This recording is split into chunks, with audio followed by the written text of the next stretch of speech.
네. 결국은 조국혁신당과 합당을 통해서 차기 대선 후보 이제 그 김민석 누르고 조국 간다 이제 그걸 만들기 위한 프로젝트 플랜 B가 가동한 것이라고 저는 해석을 해요. 아, 그래요? 조국 그러니까 얘기는 원래 없었던 것 같은데. 와, 그 모든 것은 다 기승전 조국이라고 저는 그렇게 보는 게요. 예. 그러니까 그 얘기만 어저께 빠졌을 뿐이지 예. 결국은 이제 정청래 연임을 시도하려고 했던 것도 가장 핵심적인 공약이 조국혁신당과의 합당 아닙니까? 네네. 그런데 그게 이제 그 어렵다라고 시작한 시점에 김어준의 플랜 B는 그 현재의 이재명 대통령의 지지율을 최대한 떨어뜨리고 민주당의 지지율을 떨어뜨려서 결국은 내년 이제 오세훈 이후에 보궐선거 때 연대를 하고 2028년 총선 때 합당을 한다라는 마스터 플랜을 가지고 있다고 저는 그렇게 해석을 했어요. 이전부터. 근데 그 김어준의 이제 그 마스터 플랜에 어저께 유시민이 나와서 대통령을 때렸다는 것은 지금 방금 김원마께서도 말씀하셨지만은 이제 지지율을 떨어뜨려라. 그게 이제 아예 노골적으로 가정된 거 아니겠습니까? 아, 그래요. 지지율 떨어뜨려라. 부정평가가 훨씬 많게 하라. 또 게다가 지금 흐름이 또 그러하니 사실 떨어뜨린 주체는 정청래 아닙니까? 그렇죠. 근데 어쨌든 여기에서 더 떨어뜨려라. 지금 이렇게 교사하고 있는 거예요. 이런 나쁜 인간이 있습니까? 교사를 하고 이제 김어준이 얘기했던 것 중에 30%까지 떨어지면은 회복할 수가 없다. 회복한 적이 없다. 그 얘기를 계속 강조했죠. 아, 김어준이가. 예. 계속 강조를 했고 또 진짜 김어준 나쁜 인간들입니다, 진짜. 맞습니다. 예. 그리고 또 얘기했던 게 이제 그 어제도 그런 얘기를 했어요. 지난주에도 그런 얘기를 했고 김어준의 해석 권력. 그러니까 아무리 대통령이 일을 잘해도 소용없다. 그 누군가 이 코어 지지층이 대통령이 일을 잘한다는 것을 이제 해석을 해야만 된다라는 얘기를 하면서 같이 이제 자신들과 손을 잡지 않으면은 지지율을 떨어뜨릴 거다라는 것을 이제 이미 암시를 했는데 저는 그거의 연장선상에서 유시민 씨가 어저께 나와서 이제 그렇게 발언을 한 것이다. 결국은 뭐 이제 뭐 이런 얘기를 쓰기 싫습니다만 이제 문조털 레이어 원팀 다시 또 이제 가동된 것이다라고밖에 저는 해석이 안 되더라고요. 이제 문조털레이오에 대해서 치를 떨어 하더군요. 그거는 뭐 어마어마한 공작인 것처럼 얘기하더라고요. 예. 그게 이제 굉장히 긁힌 거죠. 그들 입장에서는. 아, 왜냐면은 그 발작 버튼이구나 그게. 발작 버튼입니다. 발작 버튼. 그래서 뭐 지난번에 이제 김민석 대표가 문재인 전 대통령 예방 갔을 때도 그 얘기에 긁혀갖고 치를 떨었고 유시민도 치를 떨었고 뭐 최민희도 치를 떨었고 여튼 다 긁히는 발작 지점이었던 거예요. 그게. 최민희는 거기에 그 이름이 들어가지도 않았는데 왜 발작하고 있는지 모르겠습니다. 거기 들어가 계신 분들이 마음 상했을까봐. 예. 자기도 들어가고 싶은 거죠. 문조털레 이호체 이렇게 하면 나도 한번 저기 좀 뒷순번이라도 넣어줘. 약간 그런 마음이 있지 않나라고 봅니다. 네. 야, 근데 이런 인간이 말이죠. 그 한동훈한테 쓴 사과문을 복기해 보면은 와, 참 이게 사과문이 아니고 저는 반성문이라고 봅니다. 살려주세요, 반성문. 네. 그래요. 결국에는 힘 있는 사람 앞에서는 뭐 쪽도 못 쓰고 힘이 없다고 판단하면 내가 저 사람을 누를 수 있다고 판단하면 담배꽁초 짓밟듯이 짓밟는 이게 바로 유시민의 이중잣대예요. 예. 얘기 나온 김에 조금만 더 덧붙이면은 네. 최근에 화제가 되고 있는 백낙청 교수의 이야기. 결국은 그렇죠. 저는 이제 제가 관심을 뒀던 거는 그 어제 이제 유시민 씨가 그 얘기를 갖고서 본인 입장에서는 굉장히 긁힌 지점이잖아요, 마찬가지로. 예.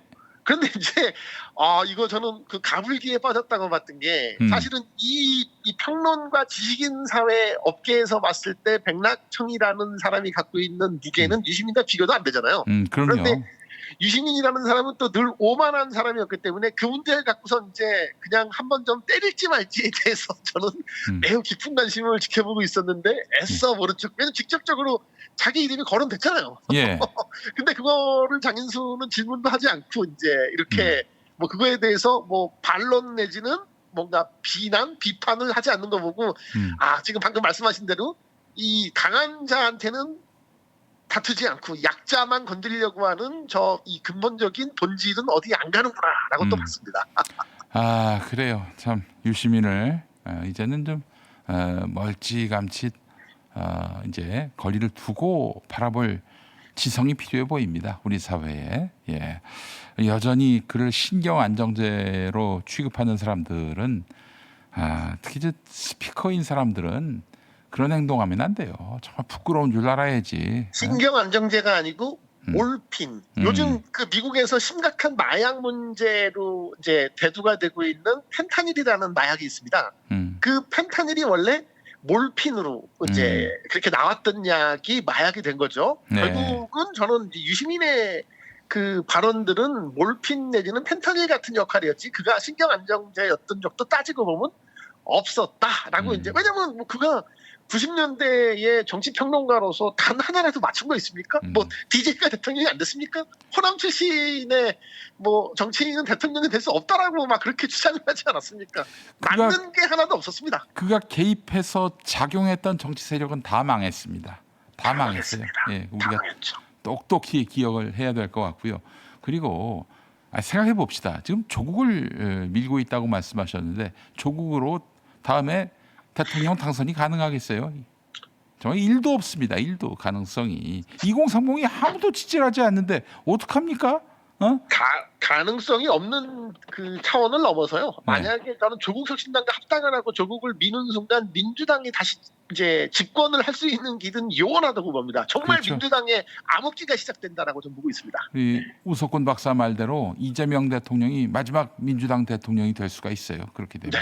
네. 아이고 정말. 다시 그들에게 그 문조 털레위에게 그 주도권이 넘어가는 순간 정말 이 민주당 정치는 끝장난다고 봐야 될 것 같습니다. 예, 알겠습니다. 자, 근데 지금 어제 유시민 씨가 또 46%나 정청래가 얻은 것에 상당한 희망을 걸더라고요. 그러면서 최고위원 3명, 친청 3명이 들어간 것도 당원들이 이재명 대통령을 견제했기 때문이다. 이런 식으로 해석했고요. 자, 그런데 그 전당대회의 결과가 과연 공정했는가? 그 유시민 씨 말로도 불공정했다는 거예요. 근데 그쪽의 불공정과 우리가 보는 불공정은 근본적으로 차이가 있습니다. 여론조사, 이성윤이가 1등하는 이런 여론조사, 이게 과연 타당한 결과인가? 합리적인 결과인가? 아직도 많은 분들이 의문을 갖고 있는데 이런 가운데서 여론조사가 조작됐다. 이런 평가도 지금 나오고 있어요. 네. 저는 여론조사가 조작됐을, 사실 뭐 조작이라는 게 뭐 무슨 이렇게 쌍둥이 사건처럼, 숙명여고 쌍둥이 사건처럼 시험지를 바꿔야 조작입니까?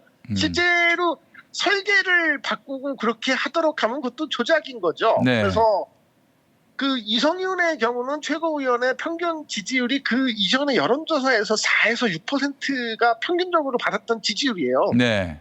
그런데 실제로 국민 여론조사에서 받은 게 18.49.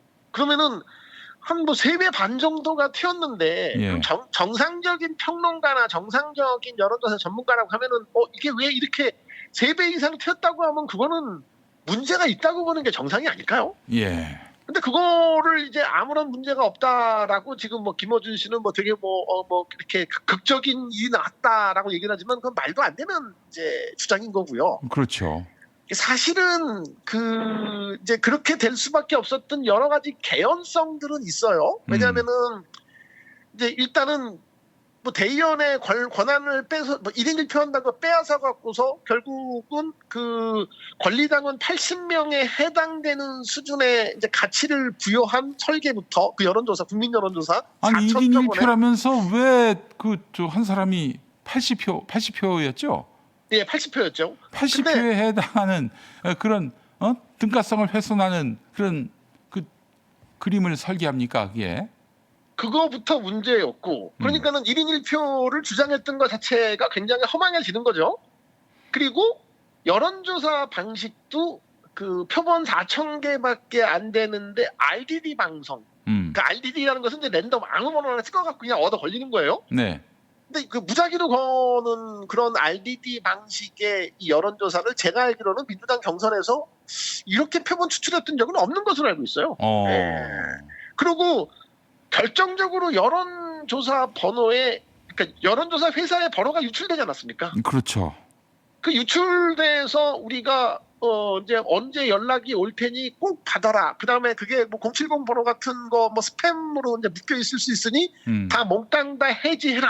네. 그리고 실제로 여론조사를 했던 날도 14, 15 이제 광복절 연휴가 시작되는 시점이었어요. 네. 그러면은 보통은 이제 일반적인 사람들은 그때 다 놀러 가죠. 네. 연휴 때 놀러 가거나 쉬고 있죠. 그런데 그때 저쪽에서는 폰을 우리가 쉬고 있을 때 그냥 뭐 8개, 9개씩 대기시켜 놓고 전화를 받을 준비를 했는데 우리는 그냥 스팸으로 묶여 있는 번호로 와서 이렇게 못 받은 거예요. 예. 근데 그런 상태가 되다 보니까는 권리당원의 실제로 이 득표율과는 전혀 다른, 혹은 그 이전의 여론조사와는 전혀 다른 이제 국민 여론조사 결과가 나온 것이 그게 국민 여론이라고 그렇게 유시민 씨가 주장을 한다고 하면 그건 네.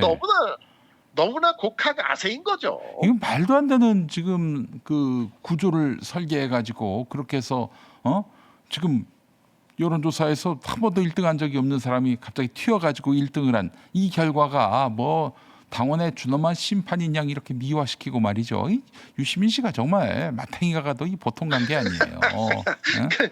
2등, 3등을 했다가 2등을 했던 것도 아니에요. 그냥 6등 정도, 6등 이하에 있던 사람이 갑자기 1등을 한 겁니다. 그러면 이상한 거예요. 그러니까 이상하다고 보고, 그래서 저는 이거 이상하다라고 계속 뭐 이제 얘기를 했고, 많은 분들이 저처럼 이상하다고 생각을 했죠.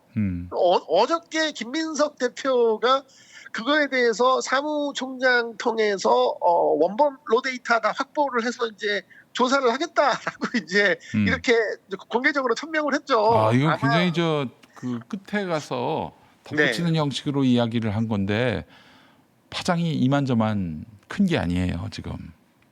왜냐면은 그 본인들도 이게 그 예를 들어 아까도 방금도 말씀드렸지만 한 뭐 2, 3등 하다가 1등을 갔으면은 뭐 그냥 그렇게, 혹은 뭐 다른 권리당원 뭐 그 여론조사 뭐 그러니까 권리당원 투표율에서 이제 박빙이었으면 상관이 없는데 거기서 이성윤은 원래 이제 밀려 있다 갑자기 이걸 뒤집은 거 아닙니까? 나 이렇게 그 이제 네. 수도권과 그 국민 여론조사에서. 그러니까 너무 티가 나는 거예요. 그러니까 조작을 하더라도 좀 적당히 명태균처럼 이렇게 한 뭐 5% 언더에서 뭔가 이렇게 치고받고 싸우다가 뭘 이렇게 좀 이 극적인 역전이 있었네 이렇게 해야 되는데 그게 아니고 뭐 완전히 그냥 확 뒤집어버리는 3배 이상이 튀어버리는 상태가 되면은 당사자들도 찔리겠죠. 이거 뭐 결국은 로우 데이터를 조사를 하게 되면 뭐 예를 들어서 그 여론조사 회사 2곳이 어디이냐.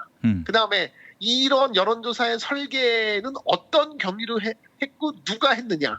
그 여론조사 회사를 뭐 누가 추천했느냐. 뭐 예를 들어서 지금 뭐 여의도에서 소문이 돌고 있는 것 중에 하나는 지금 뭐 070 번호로 돌린 것 중에 하나가 이제 뭐 M으로 시작되는 여론조사 회사라는데 거기에 뭐 이사와 이제 공동 창업자가 다 그 이제 박시영 씨와 전 직장에서 같은 동료였다라는 이제 이야기들이 돌고 있잖아요. 그러면 만약에 실제로 의사결정을 뭐 예를 들어서 그런 그 민주당의 경선의 국민 여론조사 꼬치한다 그러면 너무 누가 봐도 이상하잖아요, 그거는. 그렇지. 예. 그거를 좀 너무 이상하지 않게 하기 위해서 그러면은 이제 원쿠션 돌려갖고 뭐 한 것이 아니냐라는 이제 소문들이 막 돌고 있죠, 지금요.